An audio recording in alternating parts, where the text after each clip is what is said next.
And welcome back, welcome back. Sono Michele, conosciuto anche come Mike of the Desert sul web, e questo è il quarto episodio dell'Anima Oscura. Qui dinanzi a me c'è un bel nuovissimo gruppo di continuità. Niente più sbalzi di corrente per Mike. Ah, ah, ah. E questo quarto episodio sarà piuttosto pieno e pericoloso perché affronteremo avversari piuttosto ostici che sono tra i meno permissivi di Dark Souls e otterremo anche qualche altro oggettino situazionalmente utile. Suonata la prima campana del risveglio, possiamo tranquillamente dire di essere entrati davvero nell'avventura di Dark Souls. Molte porte si aprono più semplicemente di prima e l'intero borgo dei non morti alla fine è potenzialmente un secondo tutorial. Greetings. I am Oswald of Carim, the Pardon. Thou art a friend. For thee, a warm welcome. Cometh thou to confess, or to accuse? For indeed all sin is my domain. Interessante personaggio, questo è l'assolutore di Karim, appunto gente strana. Permette di abbandonare patti senza effettuare un peccato, a punto di richiedere l'assoluzione dai peccati, che sarebbe ogni azione malvagia. È vestito con le tuniche di Velka, una delle divinità di cui parleremo, e vende oggetti piuttosto unici. Un talismano che permette di utilizzare l'intelligenza per castare i miracoli piuttosto che la fede, e anelli del sacrificio. Thou art welcome any time. It is only human to commit a sin. Ma ci sarà mai qualcuno che non ride in Dark Souls? Ok. Tra l'altro abbiamo ottenuto grazie a lui una delle emote più utili, si potrebbe dire, nel PvP. Come at me, bro! Mamma mia, fa innervosire molte persone questa cosa.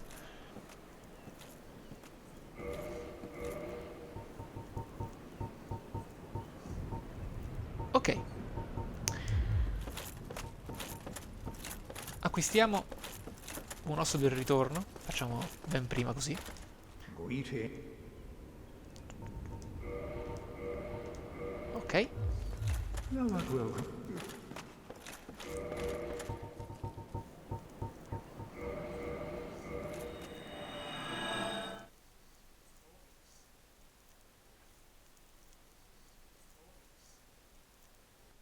Dovendo affrontare individui così pericolosi, vediamo un po' come sfruttare queste anime. Ho intenzione di acquistare il miracolo della guarigione, ma non abbiamo ancora abbastanza volontà per utilizzarlo. Quindi forse non ancora, forse conviene pompare un po' la stamina. La volontà arriverà presto, ma non per nulla ho definito questo episodio tra i più pericolosi. Vediamo un po'. Ah, davanti a Sam Fortress si incontra uno dei personaggi più deliziosi di Lordran.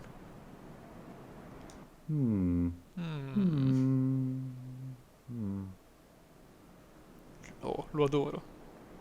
Onion Guy.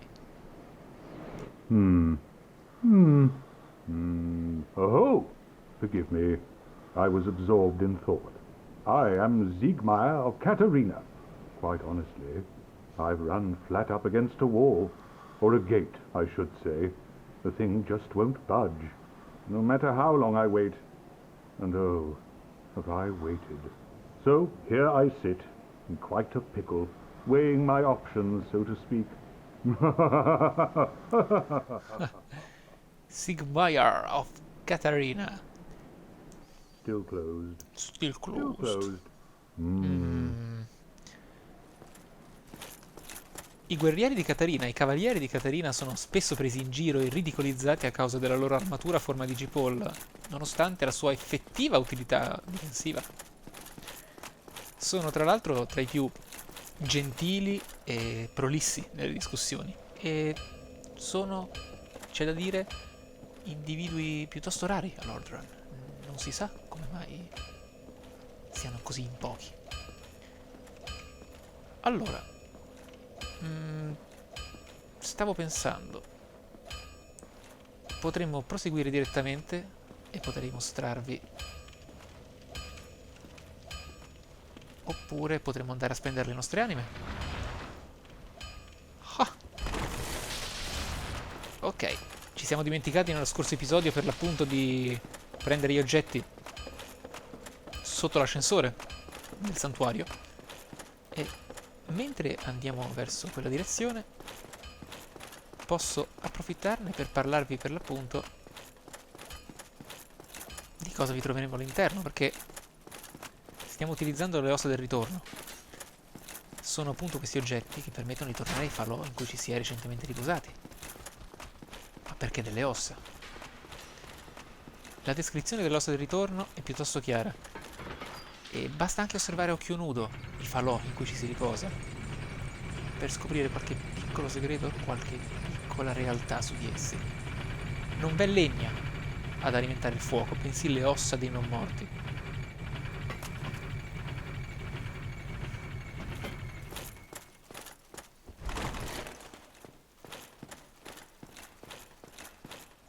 Ok, oh, vedete? Belle chiuse. Ah, accidenti. Eccoli appunto. Il talismano ci servirà per castare i miracoli. Questi oggetti sono invece molto molto affascinanti. È un globo inclinato.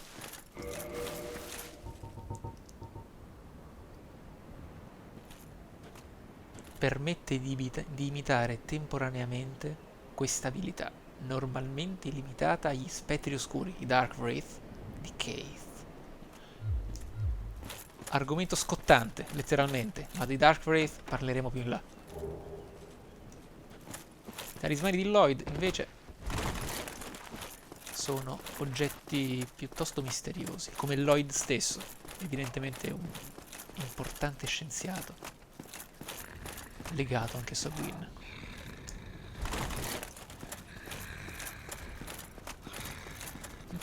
Questo russare lo comprenderemo più in là. Cosa hai da dire? Why, what a surprise. I didn't expect you to make it. Oh, somebody rang the bell. Wait, was it you? You never give up, do you? I don't know how you do it. Well, don't stop now. Only one more. But it's going to be suicide.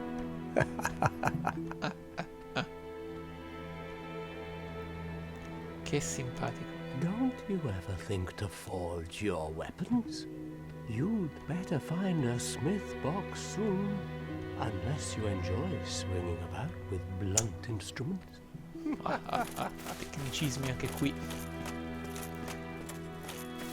Ecco Lautrec che si riposa. Ah.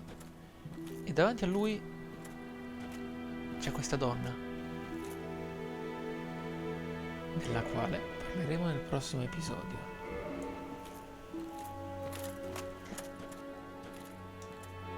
Well, where have you been? I'm glad to see you're safe. Ma certo. Lei è Anastasia e tramite l'anima che abbiamo trovato nella chiesa potremo potenziare le nostre fiaschette di Estus, poiché appunto sono un'estensione dell'anima della guardiana.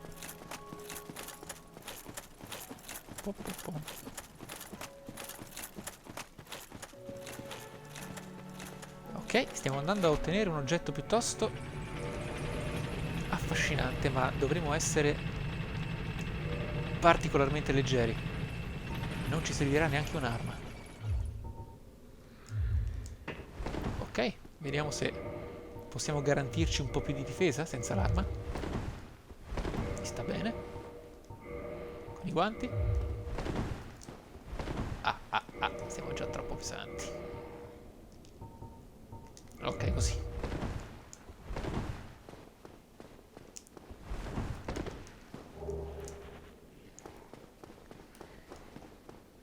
Di questo luogo affronteremo i nostri discorsi più in là. Petit Londo, tradotto da New Londo in originale. Potremmo definirli corretti entrambi. La chiave universale apre questa porta, che è un piccolo shortcut, e ci apre la via alla Valle dei Dragoni e alla Città Infame.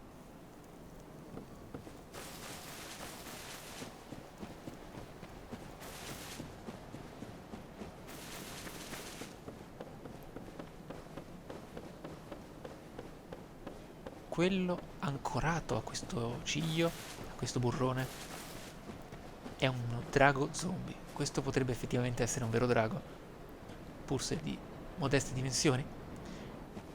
È addormentato, ma si può risvegliare nel caso ci trovassimo così sfrontati da rubare quegli oggetti. Tranne questo, che è un'anima, che non lo infastidisce. Bene, questa è una delle cose che è possibile fallire. Dovremo schivare gli attacchi mortali di queste viverne, che sono fortunatamente di dimensioni più opportune rispetto a quella sul ponte. Ah, accidenti, ci ha preso. Allora ce ne approfittiamo. Ok. Via. Abbiamo poca stamina, ma ce la faremo. 1, schiva. 2, 3, 4. E ce l'abbiamo fatta. Sopra questa torre c'è uno degli anelli situazionalmente più potenti di Dark Souls. È incredibilmente utile, ma non fondamentale. A dire il vero, a essere onesto, credo di non essermi mai ritrovato a utilizzarlo sul serio, ma per l'appunto ho seria intenzione di provare cose nuove insieme a voi.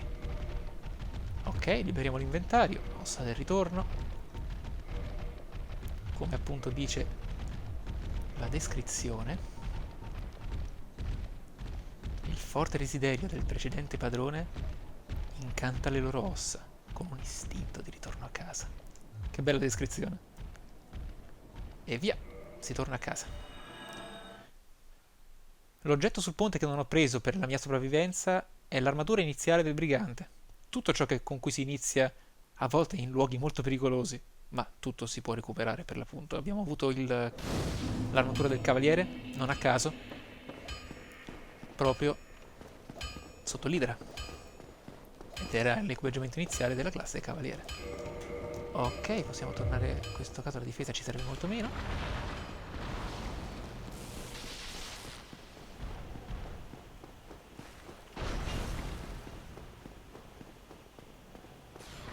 Bene, equipaggiamo la nostra Claymore e via.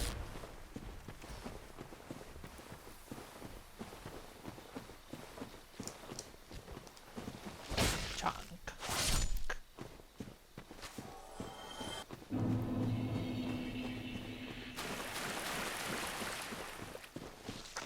Avrei potuto fare un'altra deviazione, più lunga però, per ottenere qualche oggettino da appoggiare alla nostra spada, come per esempio la resina dorata che ce la rese elementale. Ci sono altri oggetti che hanno un effetto simile.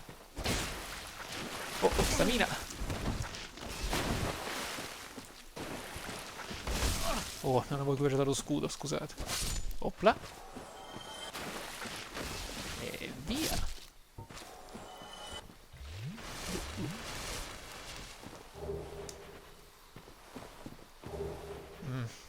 Questo muschio è piuttosto inutile.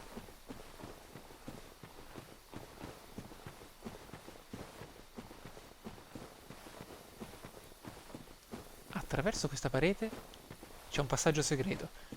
Al di là dei consigli che possono dare i giocatori qui a terra, è possibile intuire che c'è qualcosa guardando su questo bordo. Come potete osservare c'è un falò. Lo accenderemo come appunto checkpoint e ancora di salvezza nel caso le cose andassero male. Bene.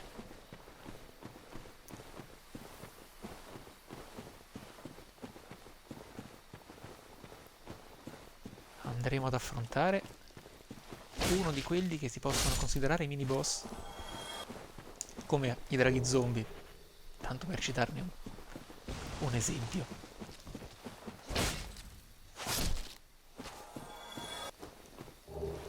Oh, questo ci serve.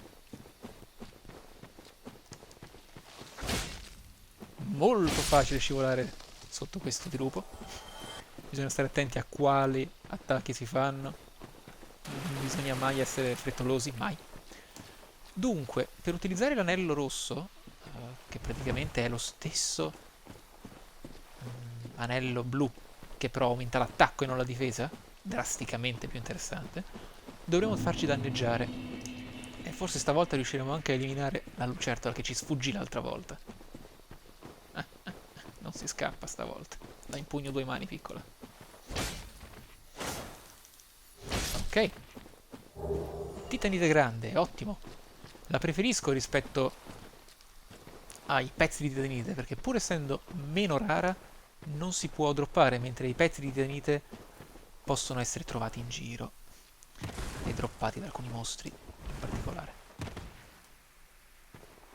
Ok, penso sia una buona idea a questo punto vedere fino a che punto possiamo farci danneggiare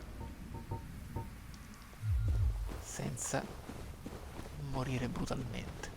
Mi piacerebbe attivare l'effetto dell'anello. Ok, abbiamo ottenuto l'attenzione di questo golem. E sì, ti lasceremo fare il tuo sporco lavoro. Su, fammi vedere cosa sai fare. Un po' più di aggressività. Ok, vai. Ok, l'effetto è attivo. E via. C'è un motivo per il quale ho attivato questo effetto. Il motivo è piuttosto semplice. Havel, questo mini boss, non lascia speranza e se colpisce, uccide. In realtà mi sono reso conto di aver fatto una piccola sciocchezza adesso, perché non abbiamo fatto un level up, non abbiamo comprato nulla. La fretta non è buona amica. Quindi potrei tentare di sconfiggerlo, ma potrebbe andare male, o potrei tornare indietro e evitarvi il viaggio. Tuttavia, per quel che mi costa, perché non tentare? Allora, va bene così. La rotolata veloce è molto utile. Ehi, accidenti. Sul serio? Siamo messi così male? Ah, ok. Like a boss. Oh, che cavolo ci faceva davanti alla porta? Accidenti, questo è comico. Dovrebbe stare qua dietro. Calma, Abel, calma. Sono venuto a prenderti, ma calma, rilassati. Ok.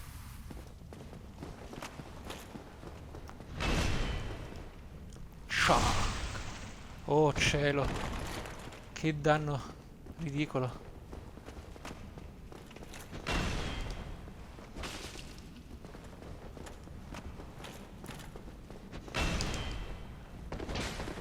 Accidenti, Abel. Come sei duro.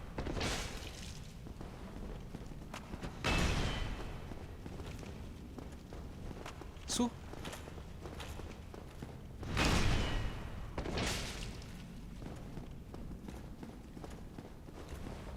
Dai, Abel. Abel. Aggressivo. Amico. Forza. Ho sbagliato a rotolare. Ok. Backstab.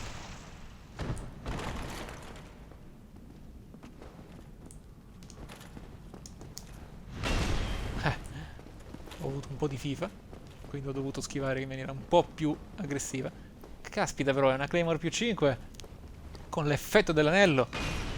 Oh, ma che... Ma che... Oh, non ci posso credere.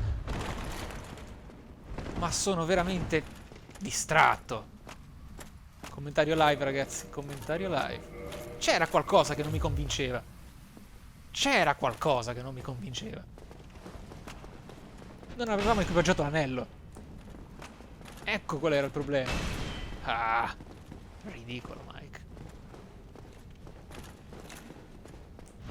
Già mi immagino tutti voi a dirmi: ah, cosa stai facendo? Ecco il danno che dovresti fare. È questo. Che vergogna, che vergogna. Vedete? Ah, non avevo equipaggiato l'anello. Come on. Ah, scusate. Mamma mia. Bene. Abbiamo sconfitto Havel, la roccia. E abbiamo anche scoperto la differenza notevole tra il potenziamento di quell'anello e gli attacchi base. Ho confuso, per spiegarvi il mio dubbio visivo, l'effetto dell'anello del lupo, come potete vedere, questa luce biancastra, con quello dell'anello rosso, proprio perché non l'ho mai utilizzato prima d'ora o quasi, veramente. È stato il mio terribile errore, la mia svista. Ma eccoci qui.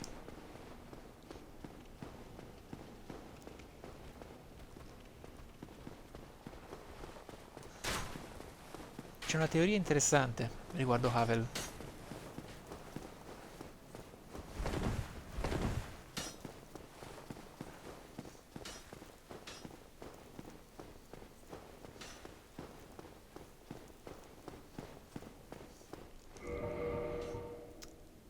Controllando l'effetto del suo anello e la sua descrizione, aumenta il carico massimo. Questo anello deve il proprio nome ad Havel, la roccia, commilitone di Lord Gwyn. Gli uomini di Havel indossavano l'anello per esprimere la propria fede nel comandante e trasportare un carico maggiore, d'accordo, ma significa forse che lui non era Havel? Ci sono teorie su questo. Io penso fosse Havel, perché portare con sé l'anello non significa necessariamente averlo al dito.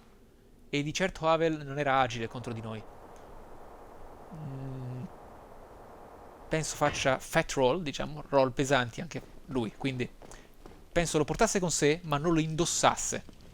Anche perché il dente di drago, l'arma che brandiva, è invece una prerogativa di Havel e Havel solo. Ok, guardate un po' dove ci troviamo. Questo è lo shortcut che riporta il nostro bel sederino al Borgo dei Non Morti.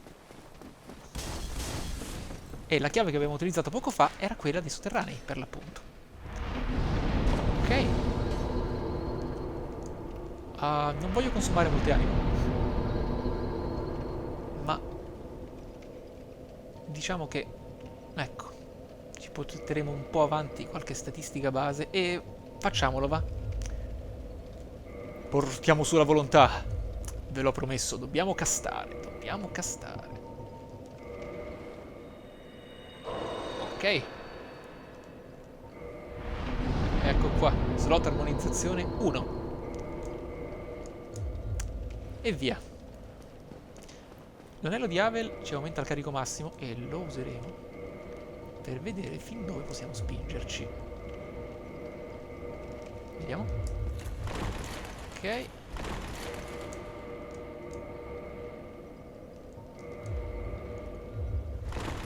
Mi sta bene. Potremo giocare un po' pesanti così da cambiare stile.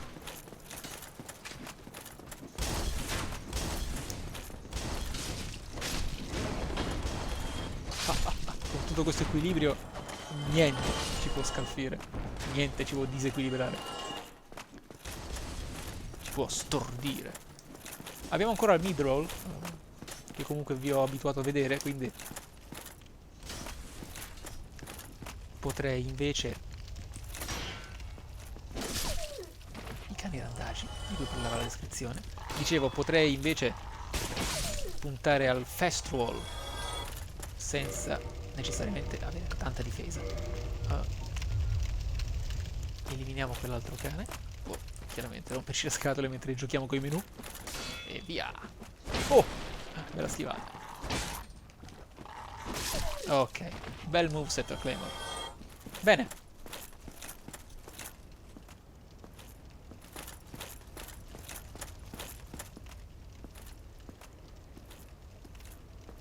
Dentro questa casa?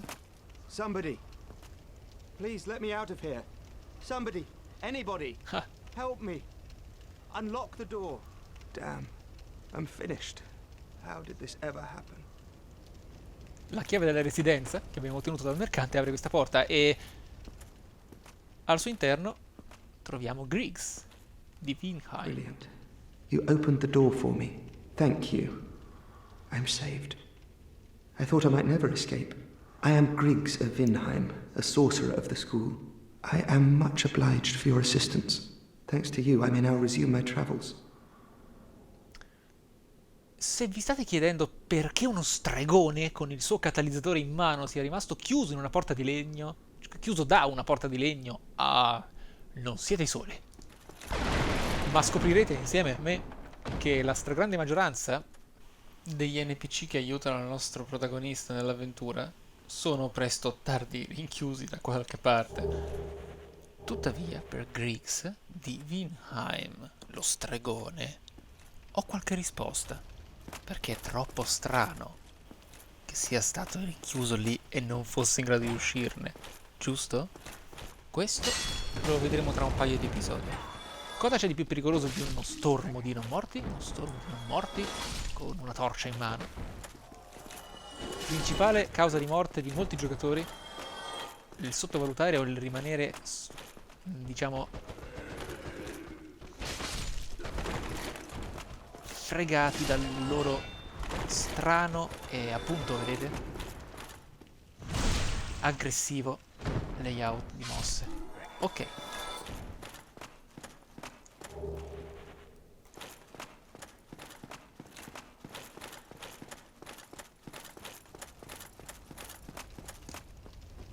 Le anime che recupereremo tra poco ci permetteranno di compiere ciò che avevo promesso la scorsa puntata: comprare guarigione e cominciare a usare un po' di magia che anche il nostro Griggs ci insegnerà. Un'imboscata di ladri non morti. Mai dare le spalle a loro, perché possono fare backstab esattamente come tutti noi. E guardate un po', ci ha fatto un parry e ci ha anche risposto. Non siamo gli unici che possono punire l'avversario in questo gioco. Ma siamo più duri noi. Ok. Wow. We got parried. Un'altra imboscata ci attende in questa strettoia.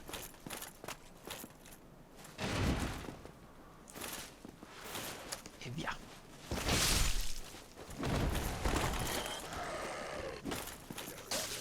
Ah, peccato, avrei voluto colpirli entrambi. Chiaramente non possono fare parry ad attacchi in salto. Dentro questa casa, e invece no, dentro questa casa, c'è l'equipaggiamento iniziale del ladro.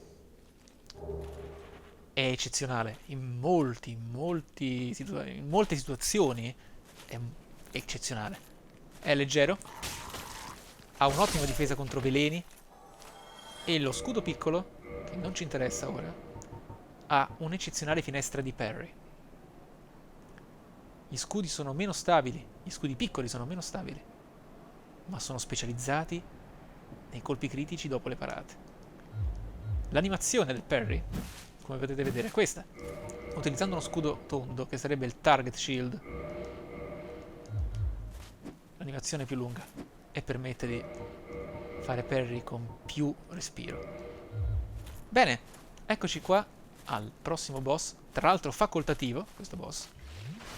Tra i più aggressivi e i più pericolosi di tutto Dark Souls per chi non sa come prenderlo. È molto facile rimanere bloccati qui se non si sa che è facoltativo. E sarà anche la conclusione della nostra puntata. Bene, un piccolo trucchetto piuttosto interessante che fa capire anche quanto aperto sia Dark Souls.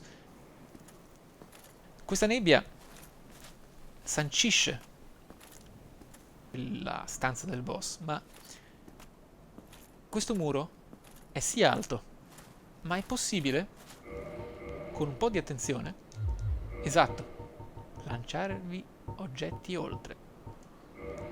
E possiamo divertirci a vedere se riusciamo a colpire qualcosa. Vediamo. Bomba.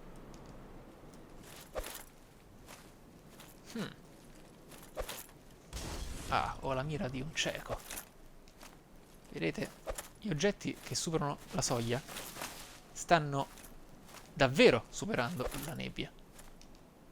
Non possiamo avere diretto feedback se stiamo colpendo qualcosa, forse?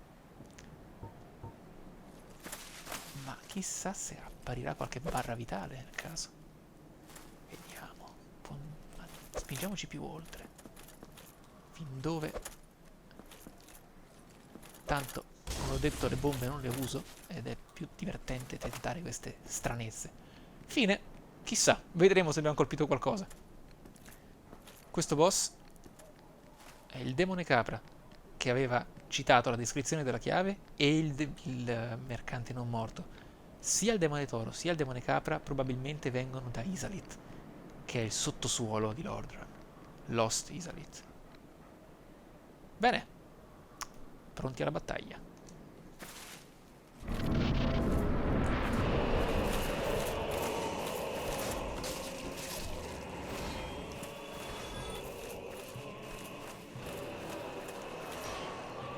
No, non abbiamo colpito niente. Ci sono entrambe le creature che proteggono il demone capra e il demone capra stesso ha totali full HP, quindi siamo stati sfortunati. Su, scendi.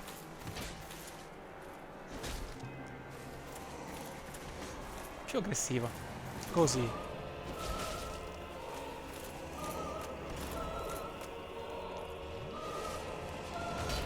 Attacco in salto. Là. Ehi.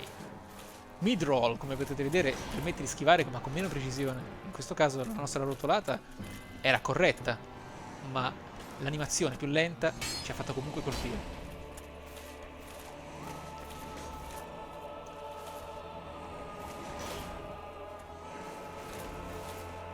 Ok.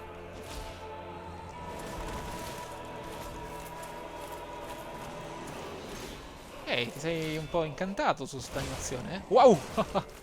Scusa, scherzavo. Ah.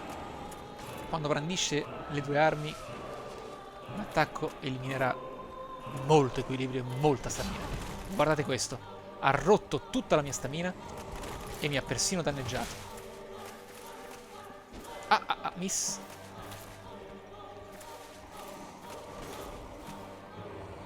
Ok, 1, 2 e chunk. Facile attacco in salto, dai, demone capra. Mostraci la tua possanza. Niente, invece purtroppo si è un po' incastrato su quell'attacco concatenato.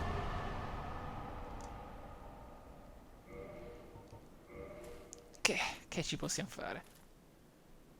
Il demone capra ci ha dato la chiave per le profondità, per le fogne del borgo dei non morti. Sotto queste scale è possibile trovare uno sfortunato che pensava di fregarci.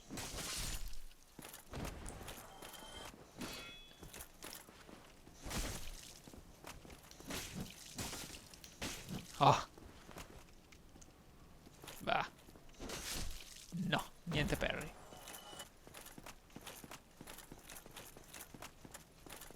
Questa è la porta delle profondità. Qui troviamo un'anima di non morto perduto. Mentre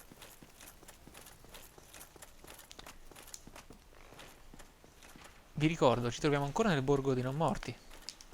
Va giù te. E queste sono torri che penso ormai abbiate riconosciuto, almeno come struttura. Qui c'è un altro mercante non morto. Donna, tuttavia. You still have your senses about you. Then why won't you buy some of my moss? I need your souls.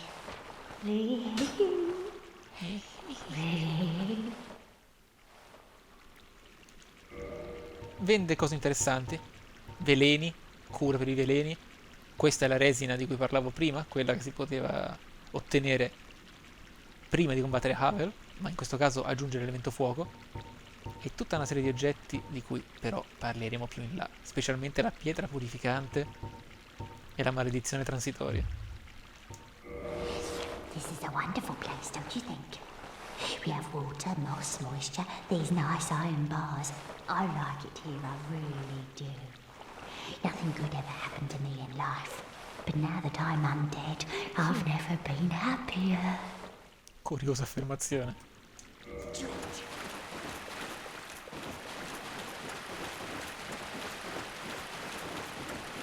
Questo stretto corridoio fognario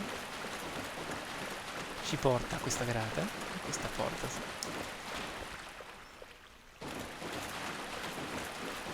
E là in fondo al nostro, penso ormai ben conosciuto, ratto. Esatto, siamo al santuario del fuoco. Eccoci qua.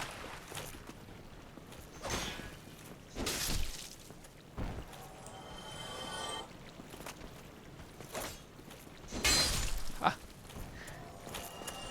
Casa dolce casa.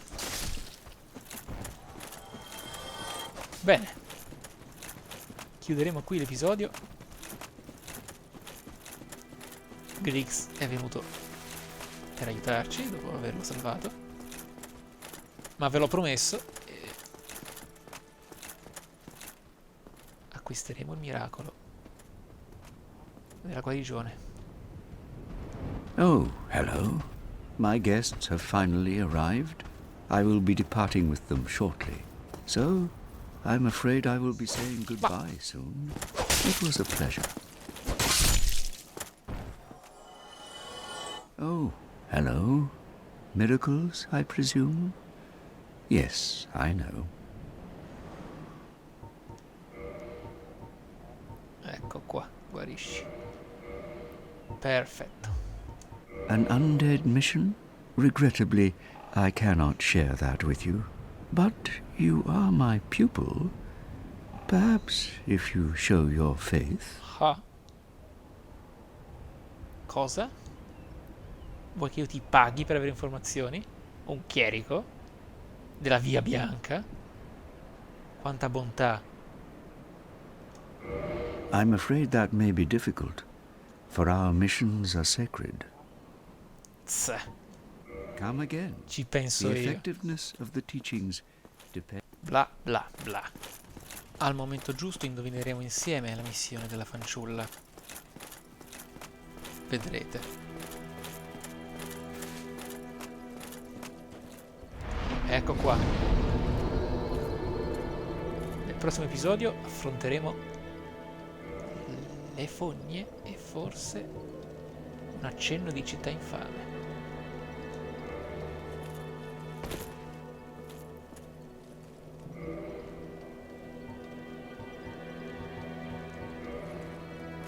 Alla prossima!